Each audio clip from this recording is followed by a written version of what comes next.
A young flight attendant, lost in the frozen outskirts of Bozeman, struggled along a silent winter road, her breath trembling in the dark. Her car had died miles back, and in her arms, a tiny German Shepherd puppy whimpered beneath her coat, its warmth fading like the last spark of a dying fire. But then headlights cut through the storm, a battered green pickup slowing beside her. A weary 42-year-old veteran stepped out with his loyal Shepherd Titan and said softly, "Get in, miss. No one survives this cold alone." What followed wasn't just a rescue, but the beginning of a bond that would heal two wandering souls and the life they carried. Before we begin, tell me where you're watching from. Please subscribe and share this story to help it reach someone who needs hope today. Snow hammered Bozeman under a sky as white and heavy as a fallen curtain, swallowing roads, rooftops, and reason. Emily Carter gripped the steering wheel of her compact sedan, her pulse sinking with the rhythmic thud of wipers fighting through sheets of ice.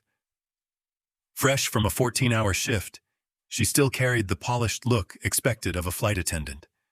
Her navy blue coat hugging her slender frame, a lavender scarf tucked neatly at her collar, and her brown hair twisted into a tidy bun that somehow survived turbulence, crying babies, and impatient travelers. A soft swipe of blush and muted rose lipstick remained on her tired face, though her exhaustion was impossible to hide.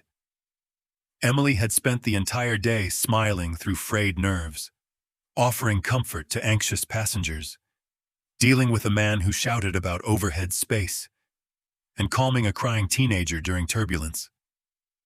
She had done her job well, but tonight her bones ached for rest. She longed for a hot bath and the quiet of her small apartment on the edge of town. Instead, her car sputtered once, coughed sharply, and died. The dashboard dimmed as if giving up. "No, not now," she whispered, turning the key again. Only a hollow click answered. Outside, wind screamed down the deserted road. Something primitive fluttered inside her chest. She checked her phone. No signal. Of course. The storm had swallowed everything. Then she heard it. A thin, fragile whimper. Emily froze, breath misting. Again, a faint cry carried through the gusts. She stepped out of the car, the cold biting into her cheeks like a slap. Snow swallowed her boots as she followed the sound toward the guardrail. There, half buried beneath torn cardboard, was a tiny German Shepherd puppy, no older than 6 weeks, with black and tan fur stiffened by frost. Its ribs twitched with shallow breaths. Its eyes, barely open, were glazed with cold and fear. Emily's heart cracked open. "Oh God, who left you here?" She lifted the puppy gently, cradling it inside her coat. It whimpered once, then pressed its face against her chest, as if clinging to the first warmth it had felt in hours. "It's okay. I've got you," she whispered, voice thick with emotion. After a moment, she murmured, "Oliver. I'll call you Oliver." The name felt right. Soft, small, hopeful. With no signal, no warmth, and no choice, she started walking. Wind lashed against her. Snow blurred the world into a tunnel of white. Each step grew heavier, her legs stiff with cold. Oliver trembled against her. She clutched him tighter, terrified she would feel his tiny body go limp. Fear gnawed at her, fear not of death, but of failing this helpless creature. Tears stung her eyes as she whispered, "Please hold on, Oliver. Please." Just as her strength faltered, a pair of headlights sliced through the blizzard. A large pickup approached slowly, cautiously. When it stopped beside her, she felt a rush of relief so sharp it nearly hurt. The door opened and a tall man stepped out. Snow swirled around him. He wore a heavy, worn green military coat, edges frayed, seams patched. His face was rugged, sharply defined, with a short beard peppered in gray. Faint scars cut across his jaw and near his left temple, ghostly reminders of conflicts he had once survived. His eyes, a deep steel blue, held a tired steadiness. They were the eyes of a man who had seen too much, lost too much, and learned to move through the world carefully, as if afraid the wrong word or touch might break something fragile. This was Jason Brooks, 42, former Army infantryman. Years earlier, he had survived an explosion that killed his closest friend. Since then, he lived quietly outside town, speaking little, trusting fewer, relying mainly on the loyal creature standing beside him. Titan, Jason's German shepherd, was 6 years old, large, muscular, with a thick winter coat and intense amber eyes. He had been trained as a military working dog, disciplined and wise, the type of dog who sensed fear and responded with unwavering calm. Titan stepped forward, sniffing Emily gently, then nudged Oliver with surprising tenderness. Jason's voice broke through the storm, low, warm, and steady. "Ma'am, you won't survive out here. Neither will that pup." Emily tried to speak, but the cold stole her breath. Jason took a slow step closer, careful not to startle her. "Let me help, my truck's warm. Titan's friendly. You're safe with us." Titan wagged his tail once, a quiet reassurance. Emily felt her final wall crumble. Jason opened the passenger door, and warm air rushed out like a rescue. She climbed in, holding Oliver tightly, and the door closed behind her with a soft thud. Outside, the storm raged on. Inside the truck, for the first time that night, she felt the faintest shimmer of hope. A beginning she never expected had arrived. Jason drove through the narrowing forest road, the storm pressing hard against the windows as if trying to pry its way inside. The truck's headlights swept across snow-laden pines before revealing a small wooden cabin tucked beneath tall evergreens. The home looked weathered by seasons and solitude, its roof hunched slightly under the weight of fresh snow, but warm light glowed through the frosted windows. To Emily, exhausted and chilled to the bone, it looked like a miracle carved out of the wilderness. Inside, heat washed over her instantly. The cabin was modest, one main room with a stone fireplace, a worn sofa, shelves lined with old books, and a small kitchen whose metal kettle hummed softly on the stove. The living space smelled faintly of pine, burnt oak, and dog fur. Titan padded immediately to his usual spot near the hearth, sitting upright like a guardian carved from stone. His amber eyes watched Emily with calm curiosity, measuring her without judgment, while Oliver whimpered weakly in her arms. Emily knelt on the rug and gently wiped the snow from Oliver's fur using a soft towel Jason handed to her. Jason moved with quiet purpose, his tall frame and broad shoulders casting long shadows across the room. His green coat, now streaked with melting snow, hung loosely on him, accentuating the hardened edges of a man carved by war and long winters. His weather-roughened hands carried the soft touch of someone who knew the fragility of life too well. Emily glanced around, noticing details she hadn't in the truck. A framed photograph of a much younger Jason stood atop the mantel, beside another picture of a woman with warm brown eyes and a bright smile. Emily hesitated before asking gently, "Your family?" Jason paused, poker in hand.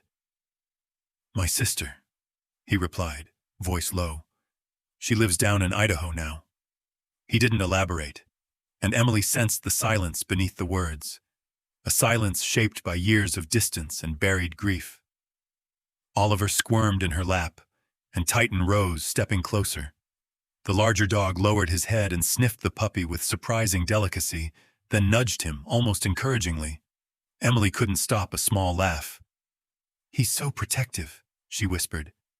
Jason nodded. "Titan's always been that way. Saved my life once." He spoke simply, without drama, as if stating a fact rather than a memory soaked in loss. Emily felt curiosity tug at her, but she didn't push. She settled near the fire with Oliver nestled in her coat. Titan lay beside her, forming a silent shield of warmth. Jason adjusted the logs in the hearth until flames bloomed brightly, throwing amber light across Emily's tired face. She felt her guard slipping, her voice softening as she spoke. I know people think flight attendants just pour drinks and smile, she said, brushing Oliver's ear with gentle fingers. But it's more than that. Sometimes you're the only person a passenger has to lean on. Last month, an older woman panicked mid-flight because she thought she was having a heart attack. Turned out to be anxiety, but she held my hand the entire descent. Emily let out a small exhale.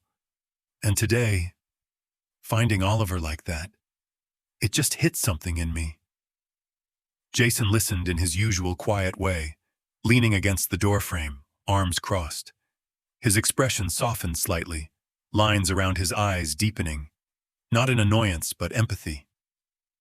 You care, he said simply. That's not something everyone knows how to do. Emily smiled faintly. Sometimes caring hurts. Jason's gaze drifted to the fire. It does, he said. My last deployment in Afghanistan. My closest friend, Mark Dalton. His voice tightened, a rare crack slipping through. He didn't make it out.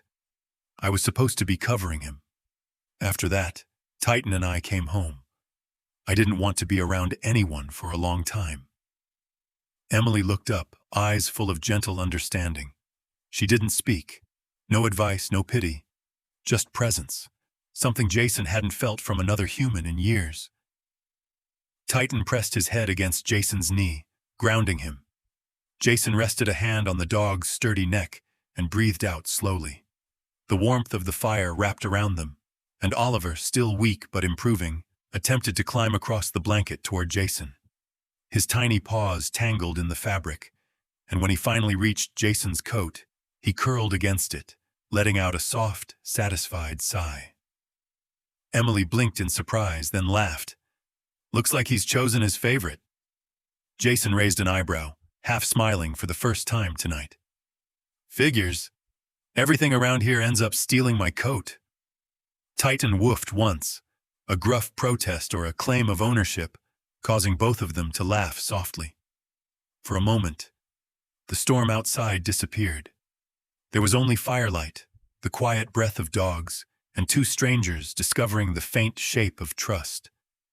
And as Jason draped a wool blanket over Emily's shoulders, he muttered with a blend of resignation and reluctant warmth, "Two little troublemakers and their stubborn guardian. Guess that's my night." Emily hugged Oliver closer and whispered, "Thank you for all of this." Jason didn't reply, but his eyes, steadier, softer, answered for him. The morning broke with a pale calmness over Gallatin Valley, the storm having emptied itself in the night, leaving behind a world glazed in soft white. Jason started the truck while Emily bundled Oliver inside her coat, the puppy's tiny breaths warming the fabric near her collarbone. Titan hopped into the back seat with the easy confidence of a seasoned soldier returning to duty, his thick winter coat rustling like brushed velvet, and the faint scar above his brow catching the light, a reminder of battles he had survived long before she ever knew his name. Jason's tall frame, sharp jawline, and gray-blue eyes reflected both vigilance and a weariness carved by years of conflict, and Emily suspected that decades-old instincts kept him scanning the road even now. The drive to Helena carried them along winding mountain paths still powdered with new snow. Emily watched Titan adjust himself carefully, his disciplined posture revealing a dog shaped by structure and loss. Oliver, in contrast, was a warm ball of innocence, nuzzling closer to Emily's neck, as if trying to steal every fragment of comfort the morning offered. When they reached the abandoned canine compound outside Helena, the gate creaked in the cold wind, revealing a landscape frozen in time. Rows of kennels slouched under collapsed beams, and the large training yard lay swallowed beneath thick snow. Emily shivered, not from cold, but from the somber heaviness that seemed to rest over the place like a forgotten eulogy. "This is where Titan trained," she whispered. Jason nodded once, stepping forward with a posture both hesitant and reverent. Titan trotted ahead, sniffing the frozen earth with an odd mixture of recognition and caution, his movements slower, more deliberate. as though the ghosts of his past brushed against him. Emily noticed how Jason's shoulders seemed to slump, not from fatigue but from memories he had avoided for years, memories stitched into the soil of this place. Oliver wriggled out of Emily's arms and scampered across the courtyard, clumsy yet curious. Jason moved to call him back, but the puppy had found something, a patch of disturbed snow near a collapsed kennel wall. He dug with frantic paws until a faint metallic glimmer cut through the white. Emily kneeled beside him and brushed away the frost, revealing a worn military ID tag. The engraving read, Rex, K9 Fallen Unit. A lump formed in her throat. She held the tag delicately, sensing the story it carried. He must have belonged to someone, she murmured. Jason crouched beside her, breath fogging in the icy air. His expression softened, the rough edges momentarily dissolved by grief and respect. Rex was part of a unit that didn't make it home, he said quietly. A lot of good dogs served here. Some never got a proper marker. Emily felt Oliver press closer, almost sensing her sorrow. She looked at Titan, who now stood solemnly before the row of old kennels, unmoving, as if frozen by a memory only he understood. And Titan? Emily asked softly. Jason's voice tightened. He lost his handler here. They were a strong pair. After the ambush, Titan shut down, wouldn't let anyone near him. They almost retired him early. Hearing this, Emily finally understood the quiet sadness Jason carried, the distance in his voice, the way Titan shadowed him with unwavering loyalty. Both man and dog had survived, but survival had carved a hollow in them that time alone couldn't fill. Emily stood and turned slowly, taking in the quiet ruins, the fallen roof panels, the broken fences, the empty yards where disciplined paws once thundered. Amid the cold silence of the compound, a thought began forming inside her, bright and steady. She stepped toward Jason, her boots crunching softly in the snow. Jason, she said, her voice clear, despite the cold air stinging her lungs. What if we fixed this place? Jason blinked, taken aback. Fixed it? Yes, she said, gesturing to the silent yard. This doesn't have to stay forgotten. We could rebuild it, turn it into a shelter for abandoned dogs, lost ones like Oliver. Give them what Titan once had, a chance. Jason's gaze drifted around them, eyes lingering on the kennels, on the training field, on Titan's solemn posture. His walls rose instinctively, the reflex of a man who had learned not to expect anything from hope. But as Emily watched, something in his eyes shifted. A break in the clouds, a fragile warmth, a quiet acceptance he hadn't yet found words for. Titan nudged Jason's leg gently, as if offering his own approval. Jason didn't smile, but the hardness eased from his expression, replaced by something almost like longing. Maybe, he murmured, voice low but sincere, maybe it's time this place had a purpose again. In that moment, the abandoned training ground felt less like a graveyard of memories and more like the first breath of something reborn. Snow still clung to the edges of the abandoned training grounds as the afternoon light faded into a deepening dusk.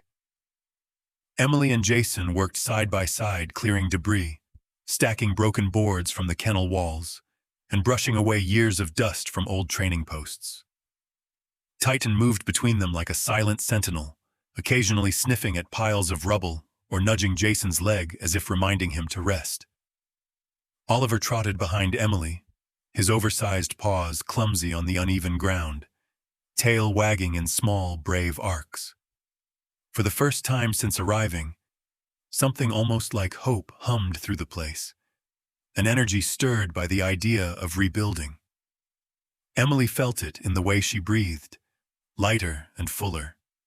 Jason felt it in the way his steps lost their heaviness, replaced by purpose he thought he had buried long ago. As the evening deepened, a faint orange glow in the sky wasn't alarming at first. Montana sunsets were known for such colors. But the sound of an engine shattered the quiet. A dented dark green pickup truck lurched through the gate, its headlights flicking wildly, as if the driver could barely hold the wheel straight. Jason stiffened instantly. Emily sensed the change in him, the shift from calm to alert, his posture sharp, trained instincts rising. 3 men jumped out, all in disheveled hunting gear. Their jackets were stained with mud and cheap beer. The tallest of them, Earl Denson, staggered forward. He was in his late 50s, thick-shouldered but bloated from alcohol, with a tangled gray beard and puffy cheeks that flushed red from the cold and drink. His eyes had a mean squint, the kind that seemed to enjoy stirring chaos. Behind him stumbled 2 younger men. The first, Cody Miller, had a gaunt frame, a crooked nose from an old bar fight, and watery blue eyes that never quite focused. The second, Brent Sawyer, was broader, with a shaved head and a permanent smirk etched into his lips, someone who liked to pretend he was tougher than he truly was. They all reeked of gasoline and whiskey. "Didn't know this place had new owners?" Earl slurred, eyeing Jason with challenge. "We thought it was abandoned. Good spot for a little fun." His fun became clear when Brent flicked open a lighter, the flame dancing dangerously close to a pile of dry wood stacked near the kennels. Jason stepped forward immediately, voice firm. "Put that away. You're drunk and this isn't your land." But Brent only grinned wider. "Relax, soldier. Just warming things up." Before Jason could stop him, Brent tossed the lighter toward the woodpile. The flame caught instantly, leaping upward with terrifying speed. The wind roared through the yard, feeding the fire until it exploded into a furious blaze. Emily screamed Oliver's name. The puppy had bolted in terror toward an old storage shed. Titan barked sharply and sprinted after him. Jason shouted, "Stay back!"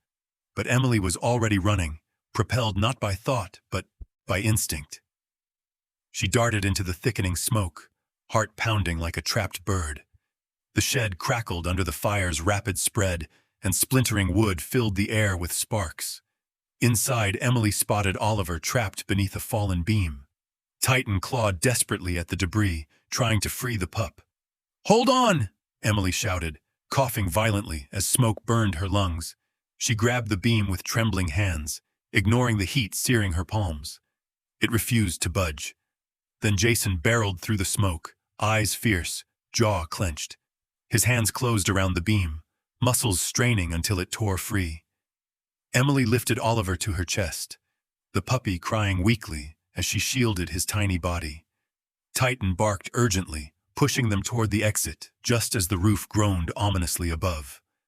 Jason wrapped an arm around Emily's waist and pulled her out into the freezing night, Titan charging behind them with singed fur and smoke-darkened paws. The shed collapsed seconds later, flames shooting upward in a roaring column. Earl and his men backed away now, their drunken bravado replaced by raw fear. The fire's orange glow filled the sky, visible far beyond the compound. Within minutes, the distant sound of engines thundered through the dark. The people of Helena arrived, farmers, shopkeepers, truck drivers, young and old, rushing in with buckets, blankets, and urgency carved into their faces. They formed lines, passing water, shoveling snow, and shouting instructions through the bitter cold. Titan stood guard beside Emily and Oliver, while Jason threw himself into the line, fighting the fire alongside neighbors who barely knew his name. At last, the flames began to die, shrinking into embers that hissed beneath the falling snow. Half the compound lay in ruins. Jason stood among the blackened remains, breath ragged, soot on his cheeks. The loss cut deep, not for the buildings, but for what they represented. Emily stepped beside him, face streaked with ash, hair tangled with frost, but her eyes shone fiercely. She placed a steady hand on his shoulder. "Jason," she said softly, "we'll rebuild. Because Titan deserves it. Oliver deserves it. And so do all the things the world forgot." Jason looked at her, and for the first time in years, a warm, genuine smile broke through the shadows. Yeah, he whispered. We will. 1 year later, winter returned to Montana with a gentler touch, brushing the hills around Helena with soft layers of snow as if blessing what now stood proudly at the foot of the old training grounds. Where burned timber and ashes once filled the air, a warm glow now radiated from freshly built cabins and restored kennels. A hand-carved wooden sign hung above the entrance, its letters etched deep with intention. Snowlight Shelter. For dogs. For veterans. For hope.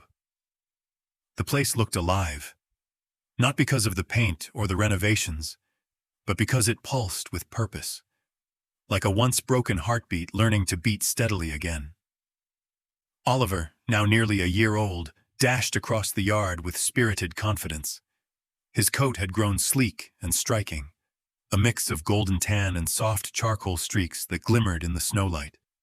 His ears stood proudly now, though one tilted slightly whenever he grew curious. He was quick-witted, eager to learn, and endlessly affectionate.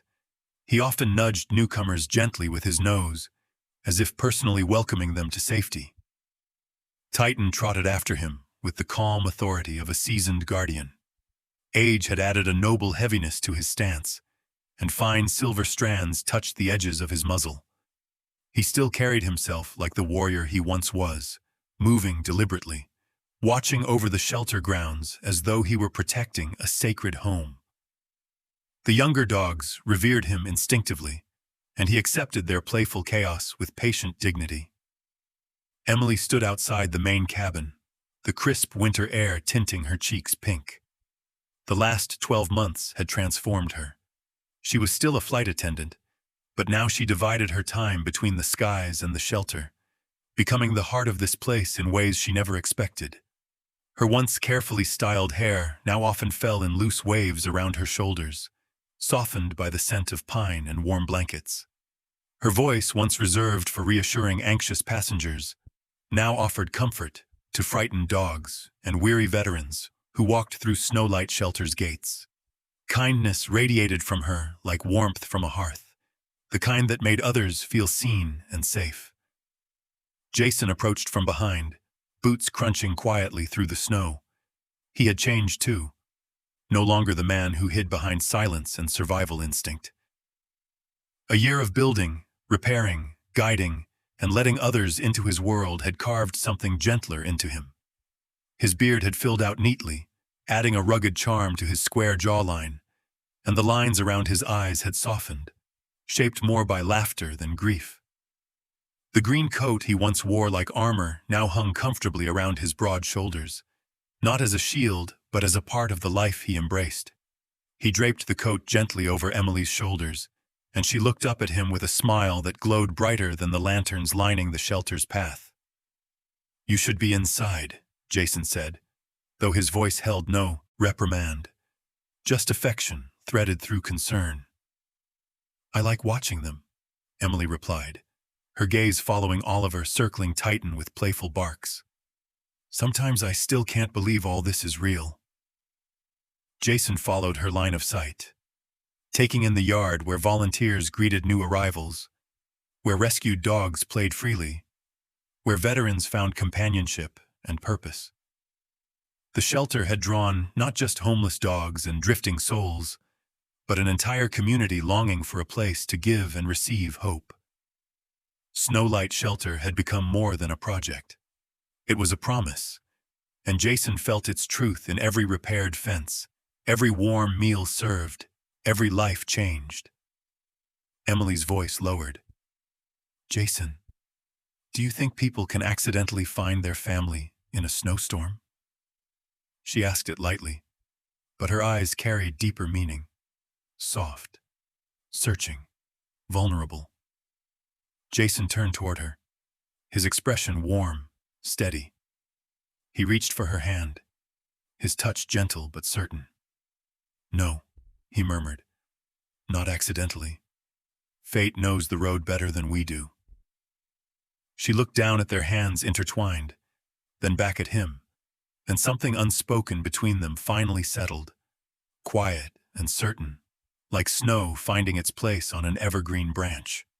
From a distance, the lights inside Snow Light Shelter glowed with inviting warmth, golden squares against the blue-white dusk, pulsing softly like a beacon for anyone wandering through the cold.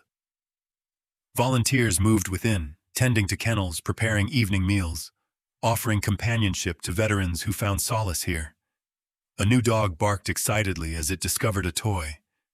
Laughter drifted across the yard. A sense of belonging wrapped itself around every corner. Emily leaned her head against Jason's shoulder. "It's beautiful," she whispered. Jason nodded, voice low. "It's a home." Titan barked once as Oliver bounded past him, kicking up a spray of snow like glitter. Emily laughed softly. "Looks like they agree." Jason squeezed her hand. "Everyone deserves to be found," he said. "Dogs, soldiers, wanderers, all of us."